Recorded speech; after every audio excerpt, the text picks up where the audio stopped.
It's May 16, 2016, and it's time to review some of the most outrageous, infuriating, or just plain baffling things that have happened lately. It's your Facepalm 5. Let's count them down. Number 1. Donald Trump loves Hispanics and white supremacists. Trumpy, you can do racist things! First, Trump celebrated Cinco de Mayo by tweeting out a picture of himself eating a taco bowl, declaring, "I love Hispanics!"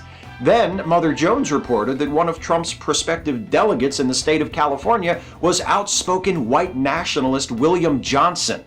The campaign blamed this on a simple database error and claimed to have never even heard of Johnson, who is the leader of the country's largest white supremacist political party and the founder of a pro-Trump super PAC. Johnson has since resigned as a delegate, and I think that was mighty white of him, because now the Trump campaign doesn't have to remove him itself and risk alienating one of Trump's and the Republican Party's core constituencies. I think it was very considerate of Mr. Johnson, the white nationalist, to do that. Don't you think? Number 2, religious extremists attempt to host arranged marriage conference. Let Them Marry, a group of fundamentalist Christians who take the whole be fruitful and multiply thing a little too seriously, recently scheduled a weekend retreat in Kansas to help interested families arrange marriages for their children. Isn't that nice? The event was subsequently canceled when the Salvation Army, which owns the facility where it was to be held, denied the group's request for a reservation. But hey, listen, don't get the wrong idea, okay? Let Them Marry does not support child marriage. It supports child betrothal. So, get it right. Number 3, flight delayed when math professor mistaken for terrorist. Week before last, American Airlines delayed a flight from Philadelphia to Syracuse for over 2 hours while airport security questioned passenger Guido Menzio, who another passenger had suspected of being a terrorist after seeing the strange things Menzio was writing on a piece of paper.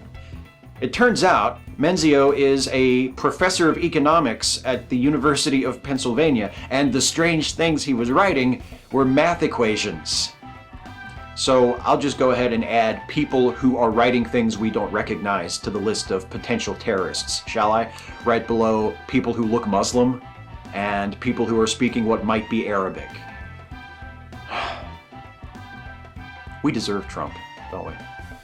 Number 4, school board considers allowing students to carry pepper spray to defend against trans classmates. The Rowan-Salisbury Board of Education in Rowan County, North Carolina voted last week to allow students to carry pepper spray in school. One board member, Chuck Hughes, seemed to imply that female students might need the pepper spray to defend themselves should the courts strike down the recently passed law banning trans people from using the restroom that corresponds with their gender identity. Because, trans women are just men who want to creep in the ladies' room. The real problem with people who support laws like North Carolina's HB2 is that they think they're keeping men out of the women's room when what they're actually doing is keeping women out of the women's room and men out of the men's room, because trans women are women and trans men are men. And seriously, what the fuck is so complicated about this? Number 5, George Zimmerman tries to auction off American Firearm Icon. Last week, mobile, human-shaped pile of shit George Zimmerman attempted to sell the gun he used to kill Trayvon Martin on the website gunbroker.com. Before it was taken down, the listing described the gun as, quote, an American firearms icon, and promised to use a portion of the proceeds from the sale to fight the Black Lives Matter movement. Trump hasn't settled on a running mate yet, George. If I were you, I'd be expecting a call. That's 5.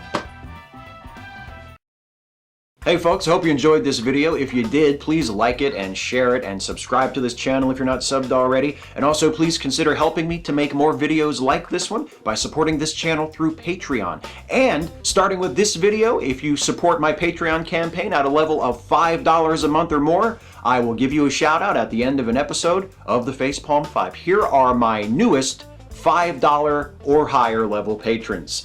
Corbin Martin, thank you Corbin. Nero IML, thank you, Nero. Matthias Grandis, thank you, Matthias. Recon, thank you, Recon. James, thank you, James. Marion Wheeler, thank you, Marion. Robin, thank you, Robin. Joe McClory, thank you, Joe. Hardy Dunn, thank you, Hardy. Lucas Stefaniak, thank you, Lucas. And Patty Moore, thank you, Patty. Thanks to everyone, thanks to all of you for watching, and I'll see you next time.